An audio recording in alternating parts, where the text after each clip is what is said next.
Today, the Scamwise NI partnership, in collaboration with Gumtree, are running an event we're entitling The Psychology of Scamming. What we're doing today is we're talking about why some people become victims of scams, but also today we're hearing from a reformed scammer, Tony Sales. He's going to talk about his story, about why he became a scammer, what he did, but more importantly, he's going to tell people about how they can best avoid becoming victims themselves.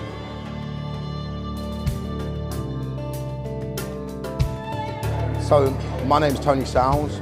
I stole an estimated £30 million and spent 6 years of my life on the run. I now spend my time helping governments, police and businesses all around the world help fight the sort of crimes that I used to commit. I was into identity theft hugely, mortgage fraud, all different kinds of frauds all over the place. I kind of been into fraud since I was 13 years old. So I had a natural progression into all different types of scams, and of course once the internet had come along, it changed everything. Tony gives a really in-depth insight into what his motives were, but most importantly, the sort of people he went after. So if we can warn those people, if we can continue to spread the message about the risk of scams, that's really important. So Tony brings a really interesting perspective, a really powerful perspective, and I hope that people listening to Tony will take his message on board. And the message that Tony will give is really the message of the Scamwise NI partnership. If you can spot a scam, you can stop a scam.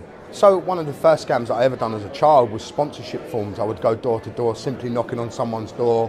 1 week it would be a sponsored swim, sponsored skate, sponsored bounce, sponsored jump, whatever it would be. That's what I would do to try and get, to nick people's money. That's how it all started. And then it all progresses into different types of fraud, whether it be identity theft or mortgage fraud. Once you get to the level that I was at, they're all kind of easy no matter where you're going, and you only jump because one thing shuts down and you jump onto another.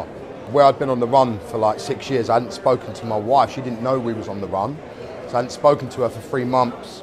She comes up to see me on a visit, and my son is, standing there with holding my wife's hand, and he's just crying. And it was at that point that I realised I couldn't keep this up anymore. It's time to stop committing crime and actually do what I'm meant to do as a father. And I felt that I'd pushed my trauma onto my children.